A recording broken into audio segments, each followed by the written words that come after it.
Hello, everyone. Welcome to the Evolve Nurse Podcast. Today, we have someone who dedicates her time to social reform and maternal advocacy. She has built a community for safety and solitude.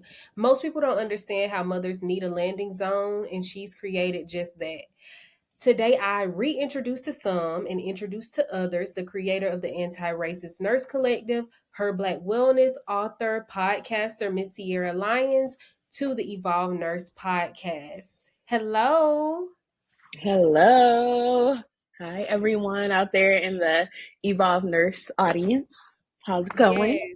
Yes. So, the first question that I ask everybody is: did you always want to be a nurse? Yes. Well, I shouldn't say that. I always wanted to be in the healthcare field. Mhm. Initially, when I was younger, I wanted to be a doctor.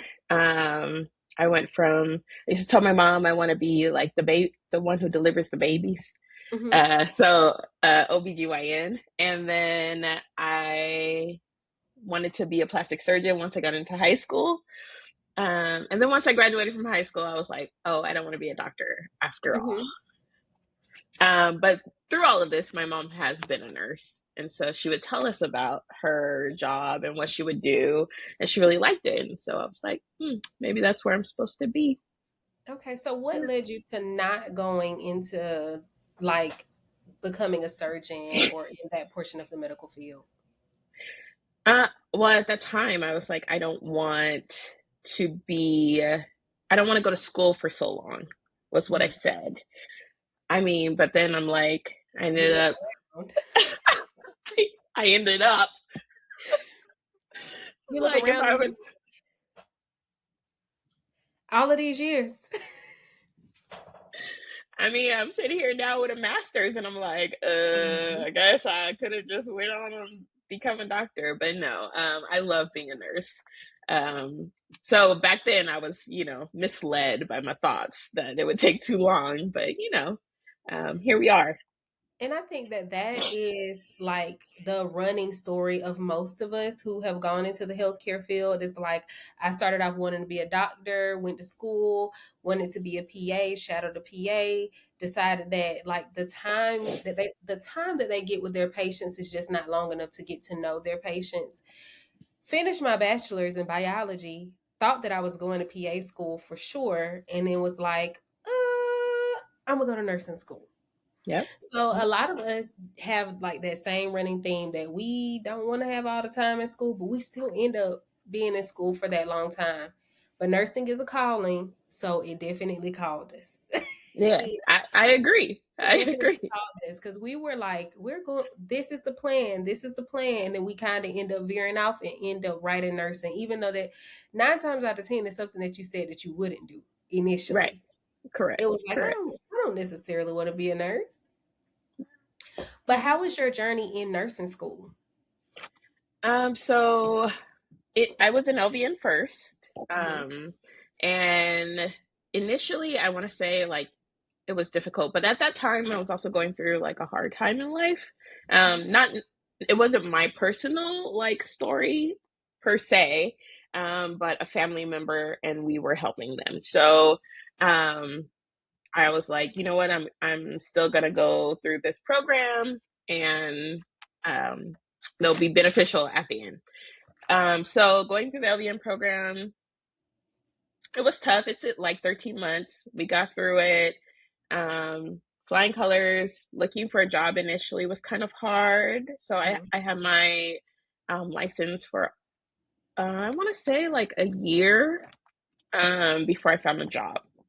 Mhm. And then after I found a job, I had one for the next almost 7 years. And then during that time, like the last 2 years or a year and a half of me being LVN is when I went back for my RN. Mhm. That was long and tedious. I was in an accelerated program, so that was my life. That's all I did was go to school and go to work. School and work, school and work. It was not for the faint of heart. I don't even know how I got through it. When I look back, I'm like very crazy. insane. You have to be Like, delirious to get through it. Look, you have to.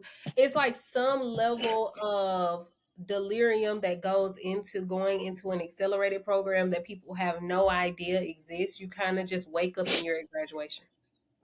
yeah, that's basically what happened. You wake up I and you're, mean, or you wake up and you're in a different cohort. Like that's just the reality of it. yeah, But it is a very tedious thing to do to go through an accelerated program. yeah, yeah. I don't know. And then I was like, I was working the whole time too. Like, people ask me questions about like those years. Hmm. It's like 2 years total because I got my bachelor's within that time as well. And people will be like, "Oh, you remember this?" And I'll be like, "No, No, I no. don't. I don't remember that." Was I Because there? I can tell you about nursing. And I think that that is a unspoken reality that we have in nursing school because especially if you have to work during nursing school, an accelerated program in nursing schools aren't necessarily built for people who have to work. Yeah, Like they are really built for people who have the privilege to take the time off to go to school. But a lot of us we have to work while we're in school and that takes away from it. So it's a lot of mental strain that goes hmm, into being in nursing school. You don't have like the time to bond with your family. Like a lot of that time you're missing at the family functions, you're missing at your friends' functions, and you try to explain to them like it's yeah, school, it's not me. It's right, right, school. It's I'm just here. I'm just existing in the school and I gotta do my work. So I might see you after graduation. right, I'm right. gonna see you after graduation. I love you, but Yeah. just Really? let's just I disappeared for 2 years. Let's just put it that way. Like, or if I was there, I was like not there. Like my brain wasn't there. Exactly. Yeah, Exactly. yeah. And so how did you end up veering into an MSN program? So after I got my bachelor's in the accelerated program, I want to say it was about 2 years, and I was just thinking like, oh, I wanted to be an MP, Mhm.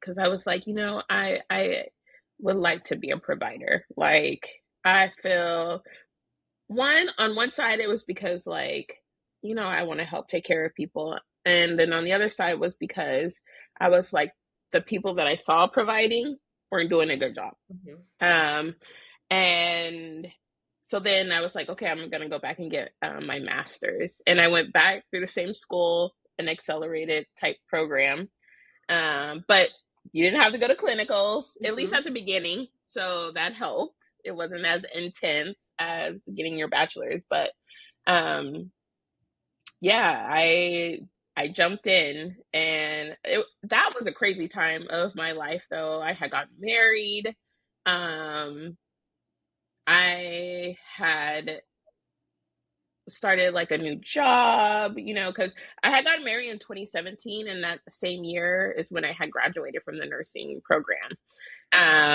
Yeah, it was crazy. Congratulations. And then, um, just living our lives, working, and then I was like, okay, I'm gonna go back into the MSN program, and that's what happened. So, but during that time, I went through a lot of like mental and physical health issues. And during that time, because of that, I was just like, I'm not going to be able to be an MP. Like, I don't even feel like I want to practice like that. I don't want to be a provider. Um, Mhm.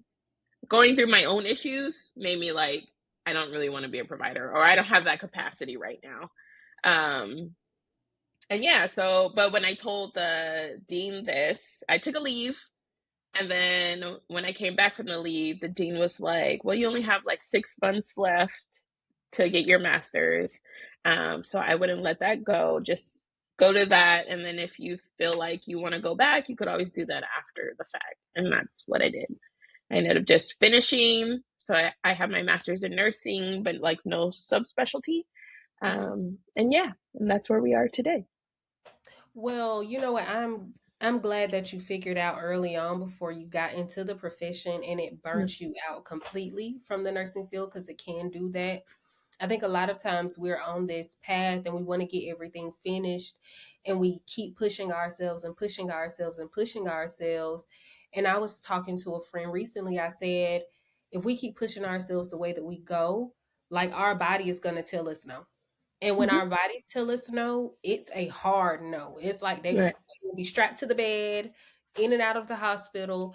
And people don't think about how your mentality and your mental health does affect your physical health. Yeah. Because if you're going through so much stress, it's going to eventually shut down your systems. Right. Right. So I'm glad that your dean was like, "Hey, keep going, at least get this." But I'm glad that you took the time that you needed to because a lot of us do not rest. We don't have the time. We're just continuously going. Mhm. Mhm. Yeah. I just I knew it. Like I was just like there's no way I'm gonna make it through this. I was also working nights towards the end of that and I was just like That's what did I'm going down. it. Like, The nights is what does it. People love to say, you get paid so much on nights. It's because it's shaving off the years of your life. It's yes. literally it's article after article documentation that states that shift work shaves off multiple years of your life. So whereas you're getting the extra Right. 2, $3 to $5, you are literally taking off years Yeah. of your Yeah. And then also like it increases your chance of like a stroke, heart disease, like all types of things. And I'm just like, they don't tell us all of that before we sign up for nights. They just say, yeah. hey, you get paid a little extra money. You should come on over Mhm. to nights. Mhm. Mhm. If you would have told me in the beginning that I would be micro sleeping on the way home while I have a child, halfway delirious, I don't really have a life, I would probably not have taken nights. Yeah, no. I was trying to get out of a kind of like a bad job situation. Mhm, And actually go to like my dream hospital at the time and into my dream like unit, which was labor and delivery. mhm. And they only had nights. Like coming in, you could only go to nights. So it was Yeah. kind of like, well, I want to get out of this situation and I want to go here. So it's like, let's just try and see if I can make it happen. Maybe it's not as bad as I thought in my mind. Oh, it Mhm. was as bad as I thought in my mind. Yes. Um and yeah, so that that didn't last that didn't last very long, but yeah, So it was a lot. how was your transition into L&D though? Because since you were a kid, you said that you wanted to be the person who's delivering the babies. So how was that Yeah. transition going into L&D? So I came from my initial job out of school was in a cardiovascular step down unit. So we would get people who like maybe had like heart caths or they're there for other heart issues, congestive heart failure, whatnot. And I felt like one, I learned so much from doing that. Mhm. And so I was like, okay, I definitely can like I want to be in labor and delivery. Like I would love that. And I feel like this background, because I knew like that preeclampsia and all of that stuff was happening. So I was like, oh, I feel like this background will be beneficial. Mhm. Anyways, I ended up applying to a transition program for the hospital that I said I was trying to get out of eventually. And went to the interview and everything like that and got hired. And it really felt like, okay, like I could learn a lot here. Like they want us to be here. Like they had a whole program that they, were had set up. They had new staff. Got there and it was terrible. Like not so much the new people who had come in, like the director and the educator, but the old staff, like the staff that had been there, Mhm. um, Trying to eat their young. eating their young. Mhm. But I was like, you can't eat me, baby. I've been a nurse for a For while now. real. I'm here. And you know what Okay. I have learned in my time in nursing that eats them up. It grinds their gears when they Grind can't get it. under your when they cannot get under your skin, they will take it to the umpteenth level to try to push you to the limit. And I'm like, I'm very Right. professional. You're not gonna get me there. Thank Right. you. Right. But I'm sending Right. an email to HR. I'm like, okay, we can play that game. Mhm. You can play that game. But you like, I know how to be a nurse, so I don't need you to tell me how to do that. Mhm. But yeah, they tried everything that they could to like just be the worst. But what ended up but like we did learn stuff, obviously, and that was great. So that part of it was great. Um, but like I said, the other nurses eating their young, the doctors who were practicing at this hospital, were doing unprofessional things, unsafe things, and that was the stuff that was really like taking me down because I was just like, How can I why advocate? is this happening? Right? Why? How And can like I advocate? nobody cares? Like, Exactly. I'm the only person who cares. And how can I advocate? I'm the only person who sees that policy and procedure is not being followed. I'm seeing all of this. And for sure, people yeah, see these things, but they often don't care because they've been doing the same thing for years and years and years. As yeah, soon as you're the new person who's like, that doesn't seem right, then you become a problem child. right, right, Hmm. right. Right. And it's like, oh, it's fine. They're always like this. And I'm like, but I hate that. Like, don't be like, it's always like that. What does that mean? That means Does that's the that mean culture. it's right? Does that mean it's right? Hmm. Right. And I'm like, but at the end of the day, the patients are paying the price for this. And this was a hospital that is in a like lower socioeconomic community. Exactly. And so they could get away with doing these things because these most of the time these people don't know, right? Hmm. Um, or they don't know, they might complain, but they're not gonna like sue you because maybe they don't have the resources to sue you, Or they don't even right? know that what you did was wrong. Like they Correct. feel it because you oftentimes feel like your discernment tells you that this is wrong, like something Yeah. is wrong. But when you're in a hospital setting, because of the power dynamics, a lot of times patients don't feel like they can speak up. So Right.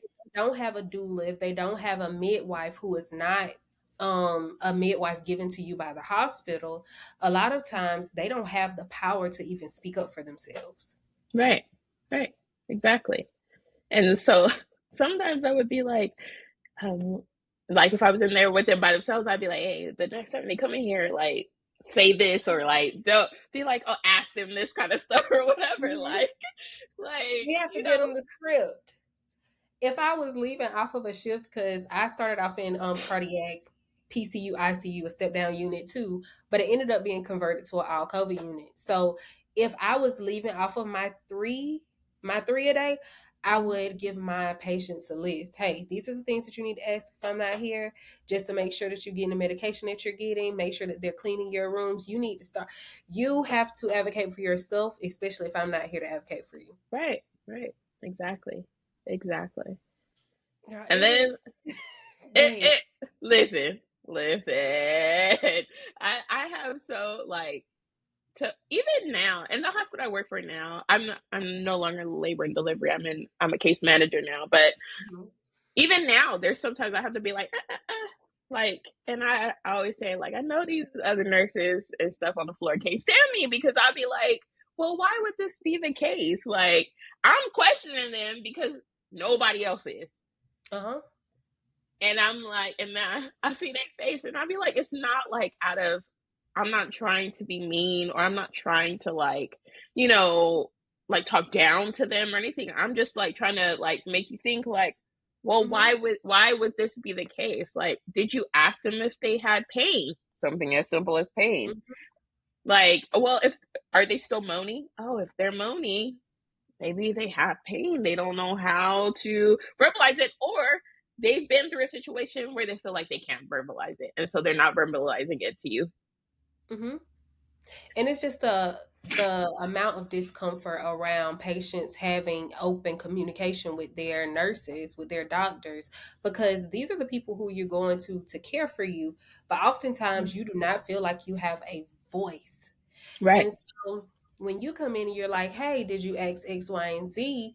And I hate to always say, like, when a black woman is questioning someone, we may not raise our voice, we may still be professional, but they will still find a way to feel like we're being condescending towards them as if we know more than them. And sometimes it is the case. Sometimes Yeah. we may know more than you, and that's okay, but it's okay to learn new things. Right. Right. And Exactly. people do not want to learn new things. They Right. want to And know. I say that, and I'm like, I am not opposed to like saying like, hey, like, oh, I didn't even know that. Exactly. Like, thanks for helping me, and like, and if somebody else said that to me, like if I told you like, oh, you should do this, blah, blah, blah, and you're like, oh, I didn't even know, thank you. Hmm. It's done. I've left it alone. But if you're like just kind of looking at me like I don't I was I don't I've been I doing this don't for we're not X speaking amount the of same years. language. Yeah, I've been doing this for And X amount of years. So how are you going to tell me what to do? Like, right. I'm not really telling you what to do, but I am informing you of different ways that you can speak to your patients or how you can be informed of what they're going through. And there's nothing wrong with that. And I want our listeners who are going into nursing to know that you will come in contact with people who you work with, who you may know some information that they don't know. And you want to inform them of that information because it does affect patient care. And just because it's not my patient don't mean that I don't care about the patient. Mhm, So when mhm. you inform them and you're being professional, you're being communicative, sometimes people will not take that in the best manner. Right. I have been told that I am condescending. And this was a Mhm. first for me. And I'm like, I was just trying to help, you know. It wasn't meant in that way. I was just trying to help you out so that our patients will be okay. But okay. At the end of the day, and at the end of the day, that to me is what really matters, is that Mhm. I just want to make sure that everybody is safe, and that includes patients. And Mhm. I'm just like, that's the only reason why I would bring something up. Like, I don't want something to happen to them, and then I don't want it to happen to them because I didn't say something because you didn't know.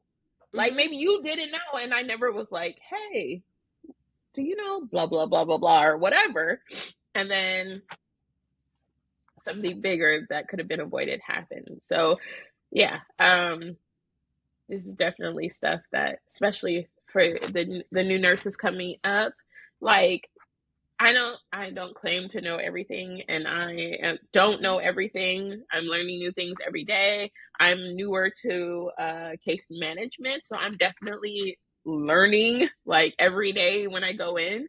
Um, but there are some things that I do know, and I'm just like, that's not right. And I think we all should get more comfortable being able to say that that's not right. And it's not just towards nurses. I will say it to the doctors too. Like, Mhm. well, did you have you talked to the patient? You're saying all these things, but what do the patient want? Exactly. I Did you think that see people them? have to, yes, people have to be more comfortable verbalizing, advocating, because we're always practicing. So we're learning new things every day. Evidence based practice changes literally every day. And so Right. something that you did yesterday may not even be deemed as okay to do today. And so we all are continuously learning. So when you say that sometimes you have to ask these doctors, yes, I want y'all to feel comfortable talking to these doctors. I know that that S bar that we used to get in school, it used to be hard to fumble through that paper and actually speak to these doctors. But I always remember that they are human, just like we're human, and we're helping humans. Right. And they're not above you. Mm-hmm. Like, that's the other thing I think we it's kind of like feels like that's the culture, right? That's what we learn going in, because Mm-hmm. also the nurses before us and before them kind of had that mentality, where back in the day it probably was more that, where the doctor was the hierarchy. But nowadays it's very much so like we are partners. Um and so I just want the newer nurses and even older nurses, whoever don't realize that that's how the relationship should be, to start trying to form those relationships more so than like you're my boss, because they aren't our bosses. Most of these doctors are contract. Mm-hmm. They are not our So boss. You technically, know what, you're right. so technically, your You are. boss is your manager or director or Mm-hmm. CNO or whoever is employed through the hospital that's over you. It's not the doctor. They can always complain, of course, to their director, to your manager or whatever. But as long as you know what you're talking about, be brave to speak up. Mm-hmm. You know what, you're right. So let's get into these spaces that you have created. So where did the anti-racist collective come from? Girl, child. Where did it come Like from? Because I it see you. it has come from many a years of being in these nursing spaces and observing others, um, and just realizing that bias and racism are still very big. In this Mhm, year of our Lord 2026, we are still dealing with the same things. And we're dealing with those same things because it is ingrained into our systems.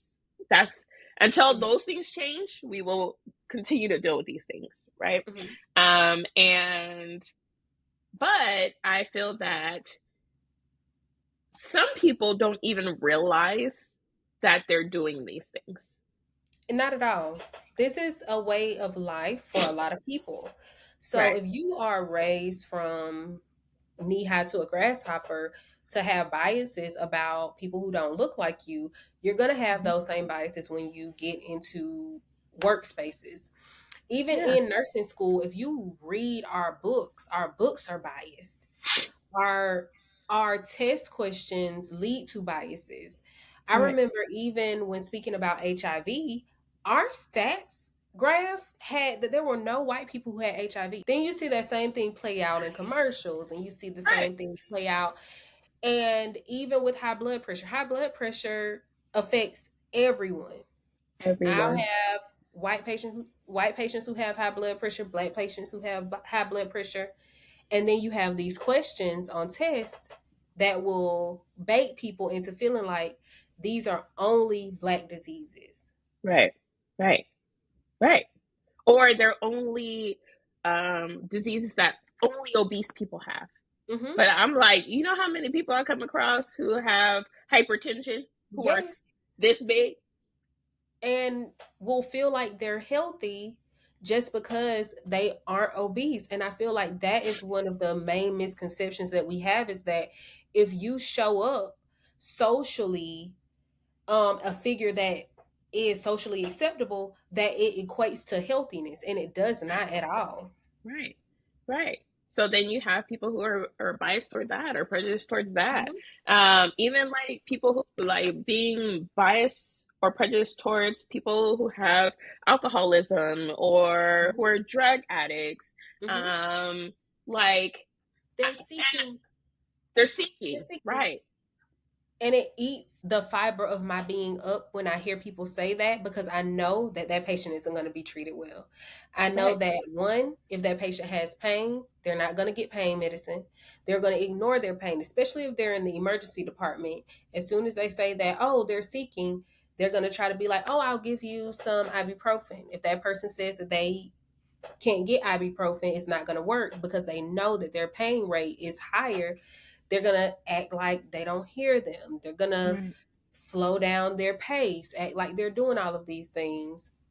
But when we're looking at our sickle cell patients who happen to be black, we can talk about how they over medicate them.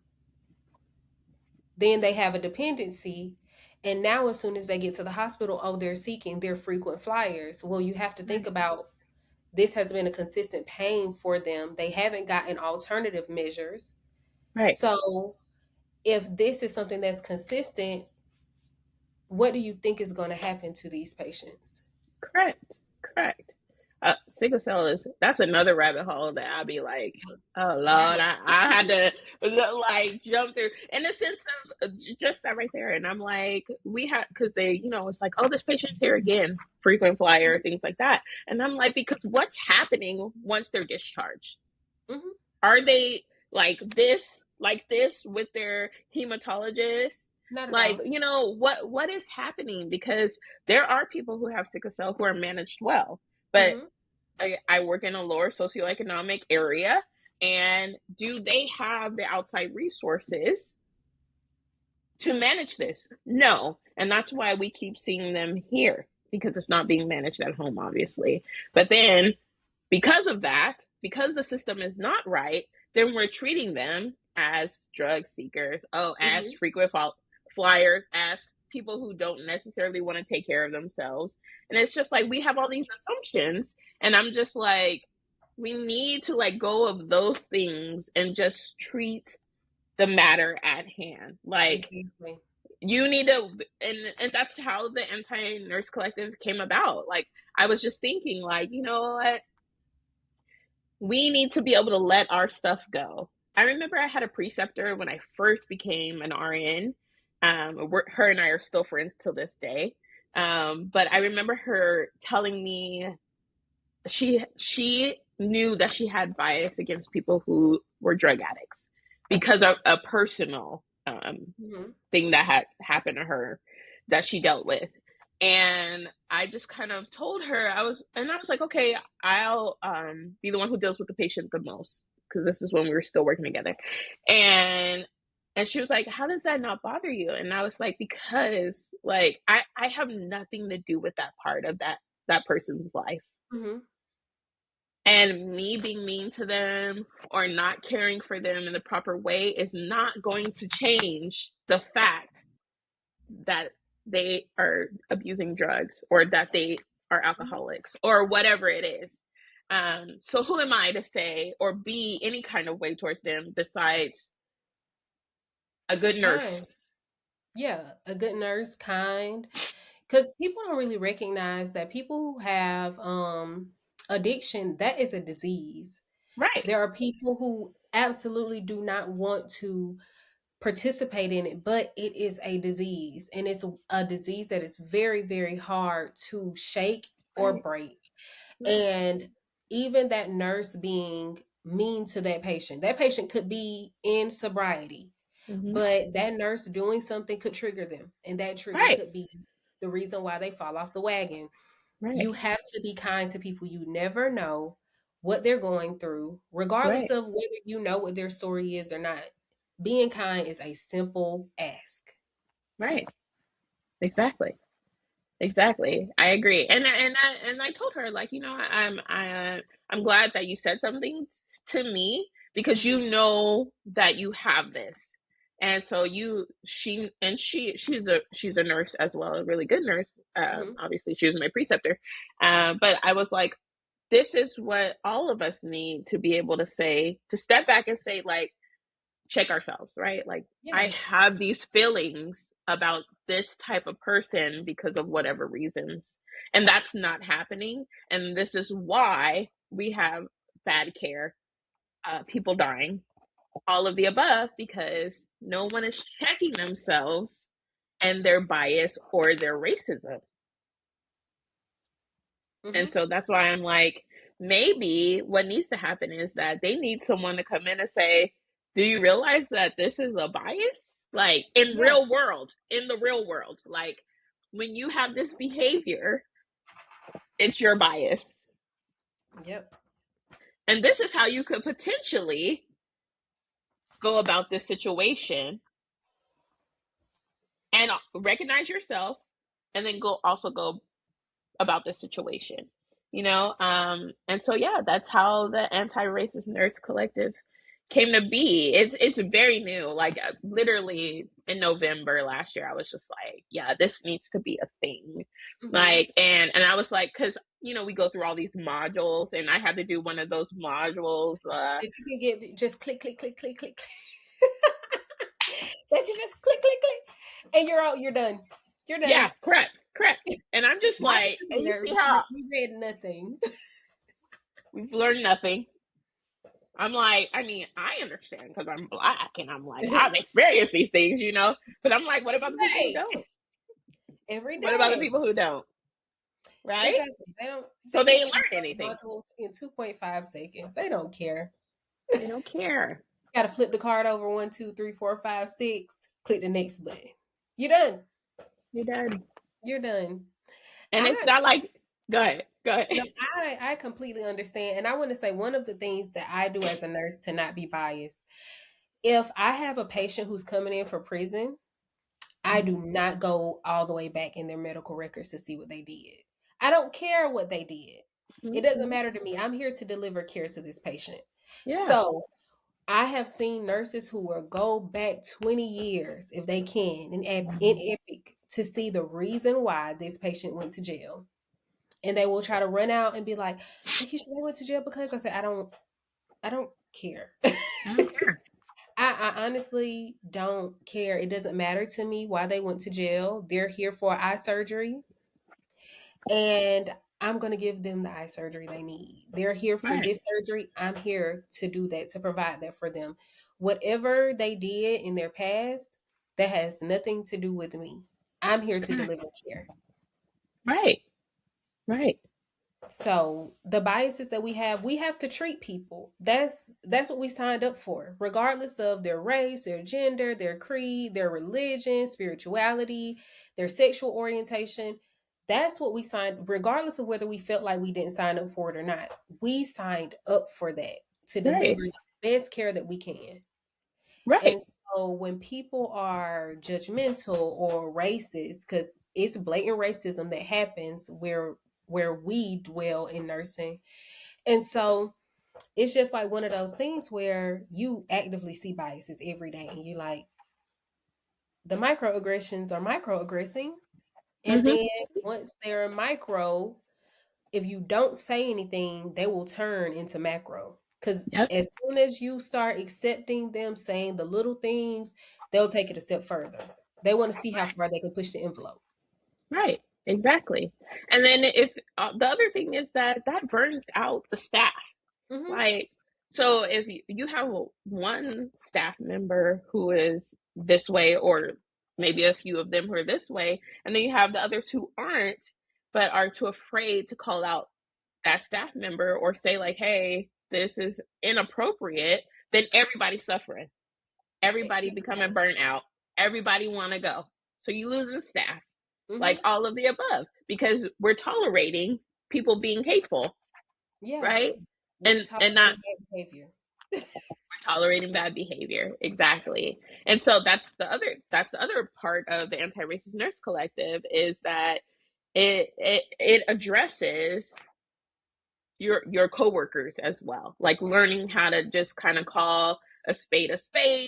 Like, hey, this was said, I'm not sure if it was meant this way or not, but I don't think it's appropriate for all of us. And then also being okay to let people be upset in the fact that we've said, like, hey, this doesn't work, you Hmm. can't be doing this, you can't be treating your patient like this. Yeah, Like, we have to start getting okay with that. Like, we have to be okay with not being liked, as long as it's for the greater good. that is a very hard truth because everybody wants to go to work and have a great working relationship with everyone. Nobody wants to huff and puff on their way to work. Nobody. Mm-hmm. And you do have to be okay with people not being okay with you calling out the mess. Mm-hmm. And it's not an easy thing. I think It's people not. think that it's easy for us to say that, no, this is wrong. The way that I was treated was wrong. The way that you treated another person was wrong. If you see the things, advocating not only for yourself, but as nurses, advocating for our CNAs, advocating for our scrub techs, advocating for our patients. Sometimes having to advocate for people who won't advocate for themselves. Right. And when you are the person who is speaking up, you will innately have to be okay with not being liked, like you said. Right. And I mean, it might only be for a short time because Mhm. other people might feel like, oh wow, like hey, Ciara is speaking up about this, and like overall, nothing has happened to her, right? Because a Mhm. lot of people are afraid of retaliation or whatever Mhm. other things that will happen to them at work. But like if they start seeing others being like, hey, well, Ciara did call that out, and overall, it's okay, right? Mhm. Overall, we're still getting our work done. We're still cool, so on and so forth. Then, hopefully others would start being like, oh, yeah, yeah, yeah. And then look at you. Before you know it, you the it girl again on Culture a, has on a changed. The culture has changed. dress change, right? I think I recently had an experience like that, where I ended up leaving a hospital due to cultural issues. It was really Hmm. bad. Went to another job, the girl that one of the girls that was at the job followed me to this job. Mind you, I had no idea that she felt the Yeah. way about me because of me asking people to follow policy and procedure. Hmm. Hmm. But it followed me to this job, and she was very, very mean, rude, disrespectful, and I had to call her on it several times. But we had a scrub tech who, like, on her side until it happened to her, until Hmm. she was on the other side of being mistreated, talked down to, yelled at, pointed at in her face. Like, I'm like, why would you? Why would you be pointing at me like that? What is going on here? And you have to speak up for yourself, because I watched my boss sit back in her chair and allow the girl to talk to me that way until I stopped it and I said, hey, do you not find it disrespectful the way that she's speaking to me right now? Hmm. My boss didn't say anything. My DON stepped in and was like, yes, you did. You raised your voice at her. And all of a sudden she was like, I just can't do this. Hmm. Initially, when she was allowed to be irate, mistreating people, it was okay Right. because they were aiding her. But as soon as it was pointed out, she had to escape. Right. Right. Because now I So have to take some accountability for my yeah, behavior. Yeah. you don't want to do that. So when I tell you, y'all, speak up for yourself, and speak Speak up up for for yourself. yourself when you feel it, because sometimes it's exactly what you think it is. Right, right.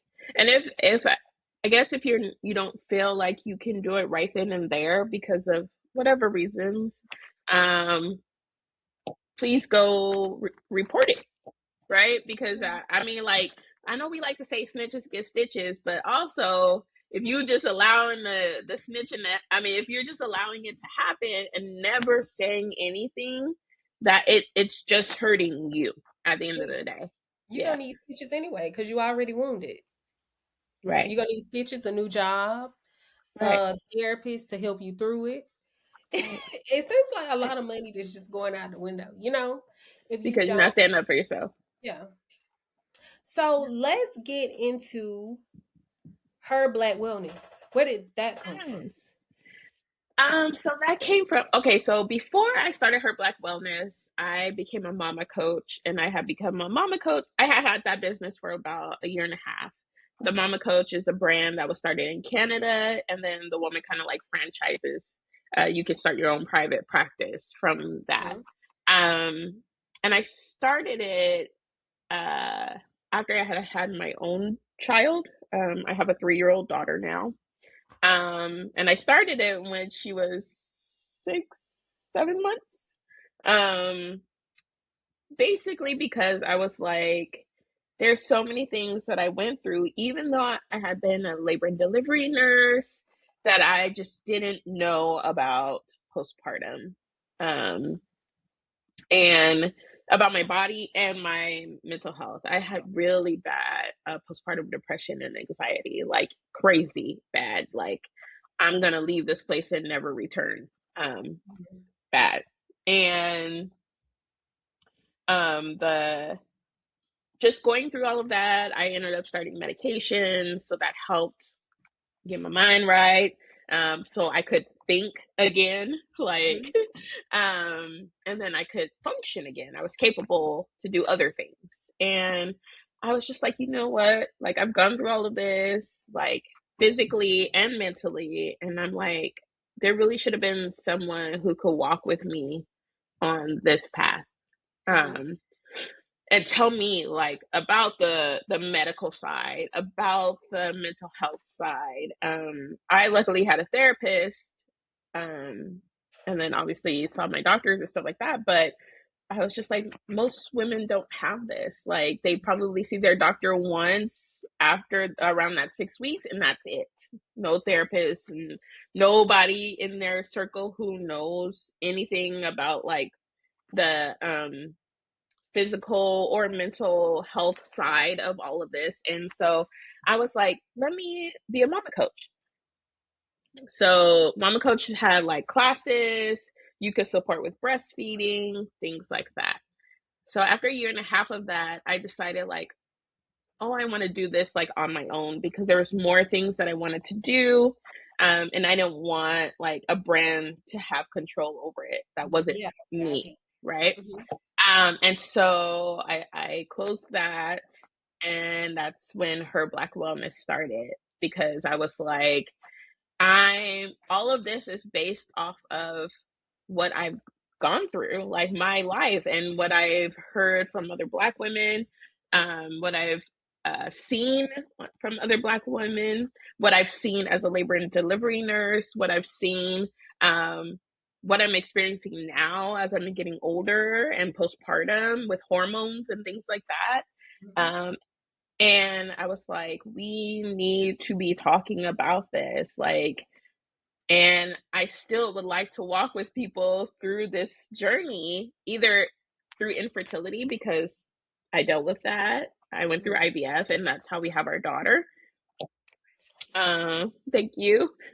And navigating that basically on my own because I didn't really know anyone who had went through it. And then postpartum, going through all of that with my mental health and just, healing physically and all of that. And I was like, there's no one who fully knew. Like, my family was there and they tried their best and they were so supportive. Like, they couldn't be any more supportive, but they couldn't tell me like health Right. things like Mm-hmm. what, like, is this how my body is supposed to be healing right now? Like, is this normal? Or is this how I should feel? Because I would ask, like, why am I crying all day, every day? Like, is this normal? Is this how I'm supposed to feel? It doesn't feel like it. Because you I'm never actually been pregnant, scared. you never had Right, the baby before, so right. everything is new. Yeah. But they couldn't really say yes or no. They're like, no, I don't think I was ever like that. And so then I'm more over here like, well, damn. Mm-hmm. like, like, is something wrong with me? Am I crazy? Like, you know what I mean? Mm-hmm. Like something, and eventually I was just like, something is very wrong with me. Like, I have to get help. And I obviously ended up getting help, but that is how her Black Wellness came to be, was because I was like, we need this, especially Black women. We see how the maternal mortality rate is, and we need someone to walk with us on this journey who has healthcare background, who is an advocate, who is not gonna shame you for uh, wanting to get therapy or wanting to be on medications or explore that, who's not only gonna say like, oh, like only focus on your religion or things like this. Like, we need someone who can help us, support us mentally and physically and emotionally. And so that's how it became. That's why it's here. Yeah. Well, thank you for turning what you went through into something that could be something that other people look to. Because when I tell you postpartum is not an easy walk in the park. And a lot of Mm-mm. people don't know when they're going through baby blues, going through postpartum psychosis, going through postpartum depression. There are all various stages of this, and most people don't know that they're having to go through these stages. And Yeah. then your partners also have no idea what you're going through, and you don't even know what you're going through. You Right. just know I'm just sad. And sometimes you don't have an attachment to your baby, and you're wondering why you don't have an attachment to your baby. And so there are a lot of feelings and emotions around motherhood that, like you said, isn't explained when you have your child. Hmm. Because I know I was given a pamphlet. I ended up having a home birth. So my my center was really good about giving out paperwork. But of course, what if you lose the pamphlet? You know, Right, who is reiterating, hey, you need to make sure you go ahead and get a therapist. Make sure that you're getting a therapist who specializes in postpartum depression. Because you can have a therapist all day, but if they don't specialize in right, specific area where you're struggling, right. you might not find healing in that. So just having your platform and knowing that you're trying to create a special place for mothers who postpartum lasts for a long time. I don't think people understand how long how long it lasts. Like you can still be having some postpartum symptoms and really feel like I'm supposed to be out of the woods.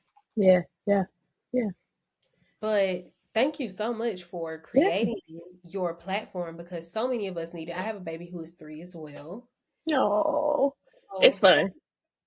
a son, yes. I have a son. Oh, And when I tell you, postpartum was no walk in the park. And I think many yeah, people didn't really recognize that because after your leave, and I took a longer leave because I traveled for a while, stacked up my money, and then stayed home for a bit. But I was at home like I need to go to work because I'm sad every day. Like I need to have contact with the outside world. exactly. It's true. It's true. It is so true. I went back to work like when she was 6 months. And even my mom was like, I think you're ready to go back to work. And I Mhm. was like, I think so too. Like, and but also at the same time, I was like, but I don't want her to forget me. Like, we've been together Exactly. every day, all day and all My night. baby might forget me. Like that's the ultimate thing. It's like, will they still need me? Will they still need? And you're still at work. You're pumping. Right. You're pumping Correct. every 2 to 3 hours, and it's kind of like you need a sense of individuality when you're a mom that a lot of us don't think about because once we become a mom, we're consumed with momness. Yeah, And you always have to remember who you were before, grieve that person because that person's not coming back. she That gone. person is gone. And a lot of times we want to still be that person, but we can't be that person. Like that person was free as a bird, you know? I could go anywhere, do anything. Right. I don't think we recognize that when we are pregnant, that all of these things are changing. Like we see our body changing, but like our brain is changing as well, right? Mhm. Like we're developing. And then we have the baby, and it's when we give birth to the baby, we're also being reborn. Mhm. And I don't think we like think of it in that way enough. Some of us do, but like that's what's happening. Like we are not the same person At all. at all. And that's okay though. You know Mhm. what I mean? And I feel like there's also not enough people telling us that, Yeah. oh yeah, like you're not gonna be the same Ciara, the same Lakeisha, because there's no way that that could be. You just went through this massive change, this Ma- extraordinary change. Then you have a little one who's looking up to you, who Right, needs you, right. who is just my little baby, he's so awesome. But who is Aw. always going to be there. And so whenever you make that decision to have a child, you also have to think about the sacrifices that you will have to make Yeah. in order to be a parent who is actively pouring into your child because these little kids they need all of the development that they can get, and sometimes it can be a bit tiring how much they need you. And I don't think enough mothers are honest about how much time, consistency, and the things that we go through. We have to be intentional about everything. I had to be intentional about speaking because I Mhm, could just be in the mhm. house all day before I had a baby and not say a word. I could turn the TV on, walk to the kitchen. I'm not saying anything. Yeah. Nothing. And when he first was born, I was doing that. I said, I have to talk to him, even if it's something little. Hey, I'm changing your diaper, Hmm. Hmm. look at you. But it helps to develop their Yeah. speech because you're Right. actually interacting with them. But when I tell you, people are not honest about motherhood enough, about No. what comes along with motherhood. Right. Or and then if they are honest, then sometimes you have other mothers who put them down for Mhm. feeling their feelings. And it's like, no, it's okay to feel your feelings. I'm like, feel your feelings as listen. I'm just listening for if there's any like, like safety issues or Yeah, anything like that. That's all I'm listening for. Like, but yeah, otherwise, like share your feelings. Like you are a human being. Yes, you're someone's mom now, but you are a human being. You have feelings as well. I yeah. know like sometimes like especially when I get home from work, I'd be like tired. So, I'm sitting down or I go sit down. My daughter will go and be with like she'll be talking to her dad, doing, all this Mhm. stuff. As soon as I go sit down, here she is on my hip. Like I'm like, Exactly. girl, was you not just with your daddy? Like like Mhm. why do we need to be like right next to each other? And then he's like, because she wants to be right next to you. And I was like, I understand this. Yes. Oh my goodness. And like you said, sometimes you hope that women feel or mothers feel comfortable speaking their truth because you hope that they come to you and tell you about a safety concern. Right. Right. Or it gets too Far big gone. to where you have someone lose their life or their Right. child lose their life because they're going through postpartum psychosis. Right. Right.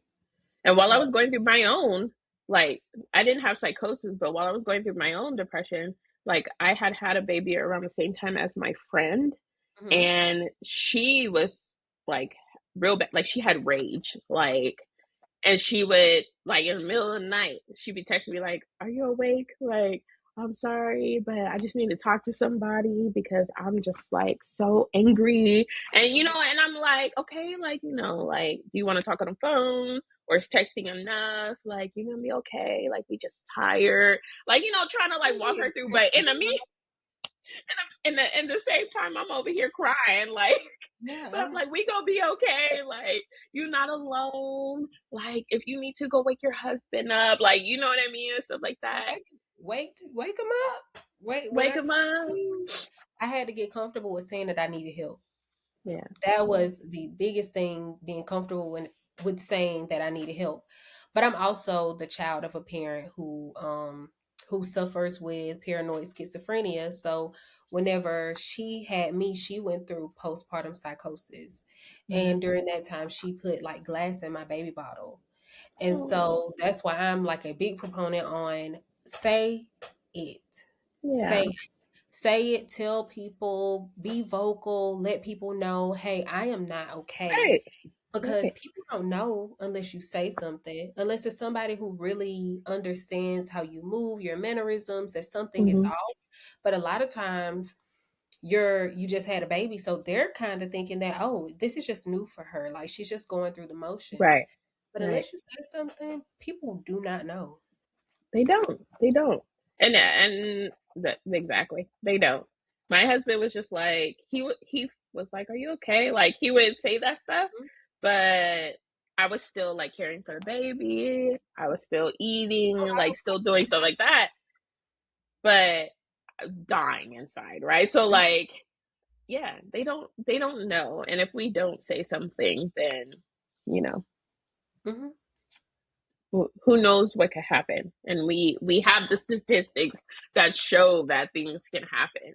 mhm, And so yeah, that's really why her Black wellness came to be. And then also outside of just motherhood, learning to like advocate for ourselves within our relationships, friends, family, partners, and then also within like at our jobs, in society as we walk around on earth, and then also in healthcare, because we are the ones who are going to save ourselves.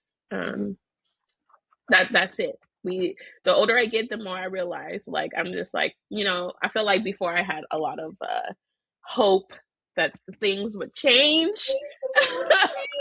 I'm Yes, changing yes. the world. I grew up Um, and said, I'm gonna change the world. yeah, yeah, yeah, yeah. Like it's gonna be different.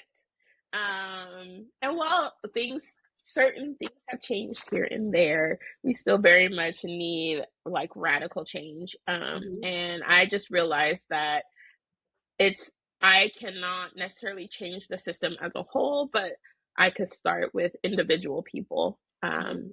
And they will start to tell their friends or help their friends and family change and teach their children how to do better, how to be better, how to advocate for themselves. And that's at the end of the day, that's literally all I'm asking for. That's the mark that I'm trying to leave on the world, you know. And I'm Mm. glad that you're doing that. Well, we are at the end of this episode. It did not feel like a whole hour, girl. It's a whole I hour that we have know. been sitting here and talking to each other. But what is one piece of advice that you would give to a new nurse coming into the nursing field? Well, before they nurses, like when they're in school and they ask me about nursing, my thing I say to them always is don't do it for the money, Hmm. because the money will never equate the blood, sweat, and tears that you will put into it, and the time, your physical and mental health that you put into it day in and day out. You will be so unhappy if you're only doing it for the money. It does not equate. You can make good money. It's a stable field overall, but it's not like you cannot equate the money. So, um, go into nursing because you want to care for people. But also caring for people doesn't mean at the detriment to yourself. I would never, promote that. Obviously, you have to take care of yourself first. But yeah, I would say know that you are coming in because you want to care for folks. And you want to enhance the medical field. Um, and yeah, you'll be good. But if it's for any other reason, I wouldn't do it. Alrighty, so Miss Sierra, where can our listeners find you? Yeah, so I have an Instagram. It's at Her Black Wellness. I also have an um, racist nurse collective Instagram, but I'm not there all the time because I don't have the time, if you know what I mean. And so, but you can follow me there as well. I'm also on Threads. It's really my favorite place right now. Um, and it's at Her Black Wellness on Threads as well, and also Anti-Racist Nurse Collective over there. And then I'm on LinkedIn, Ciara Lyons hyphen and Reagan's, and I talk about Anti-Racist Nurse Collective a lot over there. So yeah, you can find me at those places. I will also give you my link tree. The link, I don't know if you're going to put it in the show notes, but you could also, um, you know, click on that and then it'll give you a list of different things. So yeah. Alrighty, so thank you again for joining us on the Evolve Nurse podcast because you didn't have to come on here, but you did.